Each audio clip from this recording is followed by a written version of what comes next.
E na briga de 83, por exemplo, que os Trapalhões se separam em agosto de 83. Que forma Trapalhões e Demusa. Isso, que ele falou aqui, o Dedé. Dedé. Eles brigaram porque era o seguinte, tinha uma... Isso foi em agosto. Em julho, a revista Veja fez uma capa com Renato Aragão. Tá. Colocou assim, o maior palhaço do Brasil, alguma coisa nesse sentido. E na matéria começou a falar era uma matéria muito longa, citou de passagem Dedé, Mussum e Zacarias, e começou a elencar uma série de bens do Renato. Por exemplo, a Granja Comari, que hoje a seleção brasileira treina, quem vendeu foi o Renato Aragão, era do Renato Aragão. O Aragão ele comprou da família Gingli. E depois ele vendeu para CBF. Era dele. E ele quis fazer isso. Ele falou, não, eu quero provar que um cara que é nordestino, que veio por baixo, que pau de arara, essas coisas todas, pode fazer parte da elite e tal. Entendi. Ele comprou essa... E aí começou na matéria, falou, ele tem a Granja Comari, tem uma casa na... Sabe? O estúdio onde a Record não era dele? Era ele consegue multiplicar o dinheiro, é incrível. Não assim, o tino empresarial dele é fabuloso. O estúdio grande. Era RA. RA e virou agora é da Record. Record, né?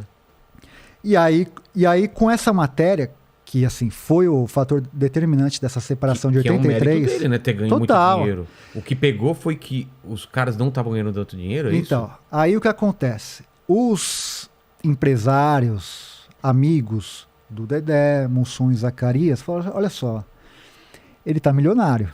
Vocês estão ricos, mas vocês não estão milionários. E começaram a fazer a cabeça deles. E, de fato, quando a gente fala da questão do Renato, dos quatro, na Globo, ele tinha realmente o maior salário. Porque ele era o cara que era a estrela principal, apesar de que eu sempre falo que se ele não tivesse os outros três, ele não seria ninguém. Ele mesmo diz assim, que ele não consegue fazer piada sozinho. Claro, precisa de né? escada, Ele precisa. Então eu sempre enxergo aquilo como se fosse uma banda. Né? Eu faço sempre essa analogia com os Beatles, assim, sabe? De falar, os quatro, um precisa do outro ali. E aí ele tinha o maior salário, os outros três tinham um bom salário, mas a questão que pegava era no cinema.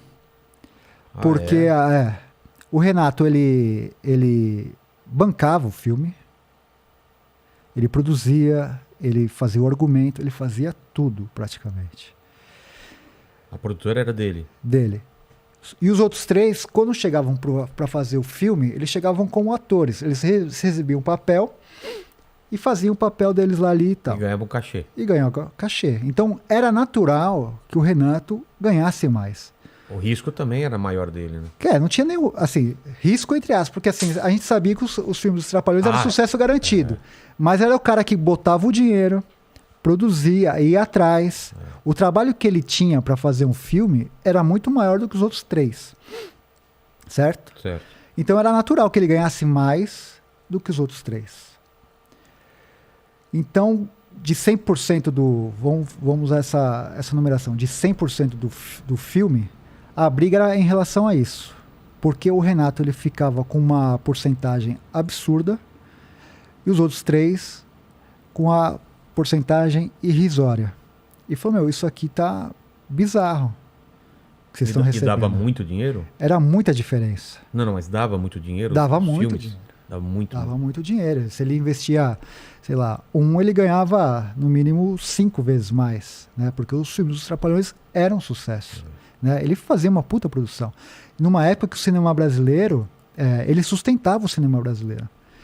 Muitos dos filmes, do lucro dos filmes dos Trapalhões, bancavam produções de Glauber Rocha, porque ia para a Embrafilme, repassavam para essas obras mais experimentais. Então ele teve uma importância fundamental, não só na memória afetiva das pessoas, mas na indústria cinematográfica brasileira. Faz sentido, cara. Porque esses caras todos que hoje são cults, como Glauber, Ganzella, enfim, esses ditos marginais, muito do que eles conseguiam viabilizar era em relação aos filmes dos Trapalhões, que uma parte ia para eles, né?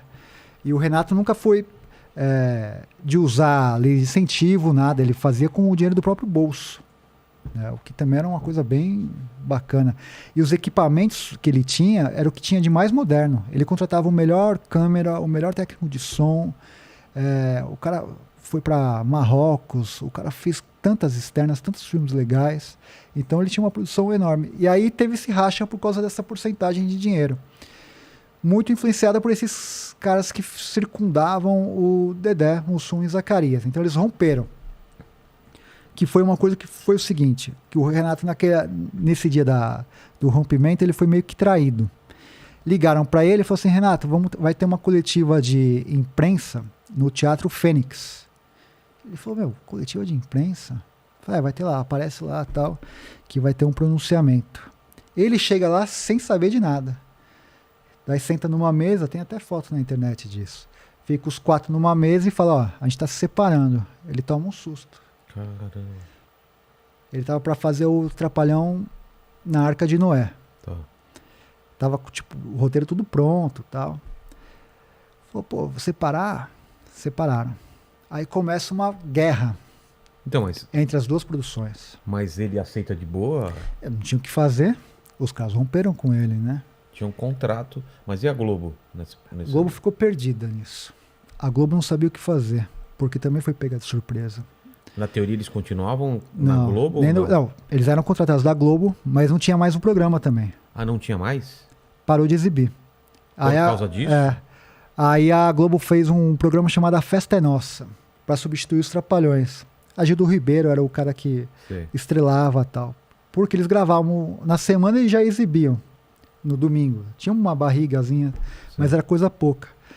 A Globo falou, meu, a gente não vai se meter com essa briga, porque é uma briga deles. Se a Globo se envolver, pode se caracterizar uma forçação de barra e tal. E era uma outra época, né? O Boni era um cara que deixava as pessoas muito mais à vontade e tal. E aí ficou nisso. Não tinha programa. E o Renato estava com tudo pronto para fazer o filme. E ele teve que, às pressas, contratar um novo roteirista. Porque esse roteirista que era dele, que era o Vitor Lustosa, foi pro Atrapalhando a SWAT. Que era? Do Dedé, Mussum e Zacarias. Então o que aconteceu? O Renato falou assim, então eu vou provar para esses caras que eu não preciso deles. Vou fazer um puta de um filme aqui, que vai arregaçar na bilheteria, e o público vai ver, e eles vão ver que sem eu, eles não são nada. Os outros 3 falaram assim, nós vamos fazer um puta filme e vamos mostrar para ele que sem a gente, ele não é nada. E aí começa, na mesma época, Atrapalhando a SWAT e o Atrapalhando a Arca de Noé na produção. E vem uma produção e outra, chama um roteirista, e começa a roubar. Começam a brigar pela equipe. Pela equipe, né? E aquela coisa tipo Guerra Fria, de falar como que tá a produção, como que tá essa, como que tá aquela tal. E as pressas de estrear antes para render na bilheteria. Os Trapalhões, Atrapalhando a SWAT, os caras alugaram até um helicóptero. Ele falou aqui, né, da Lucinha Lins e tal. Os caras fizeram imagens. O filme é incrível, esse filme. E é marginalizado porque até hoje assim não conta na filmografia e tal. Você conta dos 3 e tal, mas é difícil você achar esse filme até exibir. Às vezes o canal Brasil exibe esse filme. É um grande filme. E eles gastaram muita grana. Dedé, Mussum e Zacarias, eles não sabiam administrar o dinheiro deles direito, como o Renato sabe fazer. A gente acabou de falar aqui, o Renato, ele tinha a Granja Comari, se ele comprou por 1, ele vendeu para CBF por 5. A RA, se ele comprou por 2, ele vendeu por 20. Ele sabe multiplicar o dinheiro. E esses caras, eles se perderam nisso. Nessa gana de mostrar que não precisavam do Renato, eles excederam. Então alugaram helicóptero, pagavam, às vezes, dobrado para um cara que o cachê era tanto, para trazer esse cara para cá. E aí, eu não me lembro da ordem direito, mas um filme estreou num dia, acho que 1 ou 2 dias depois estreou outro. Só que o que acontece? O público se dividiu. Então, os 2 filmes foram fracasso de bilheteria. Ah, é? Não foram bem. E aí eles viram que, assim, se arrebentaram. Eu falei que eles se separaram em agosto. Em março eles voltam, do outro ano. Eles separaram em agosto, os filmes De saem quando? 83. Em dezembro de 83 são lançados os 2 filmes. Tá. Fracasso.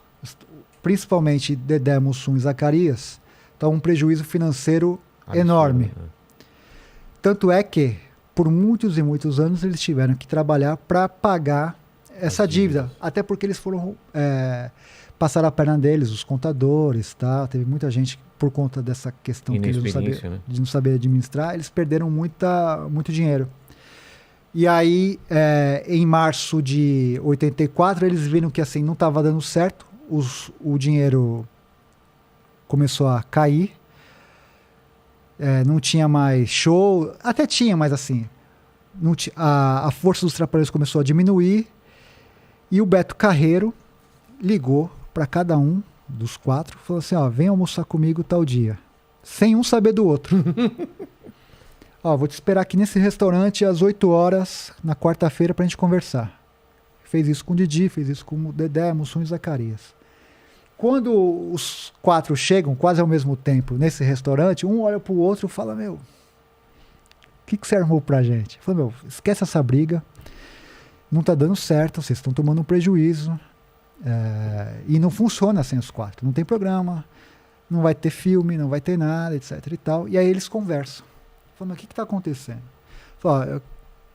Eles fazem a exigência de aumentar a porcentagem dos lucros dos filmes, que eram X, e dobrou. E o Dedé fala, ó, eu quero a partir de agora começar a dirigir alguns filmes dos Trapalhões. E aí tem essa abertura e ele começa a dirigir. Então ele dirigiu A Filha dos Trapalhões e fez... Mágico de Oroz, acho que ele dividiu a direção e tal.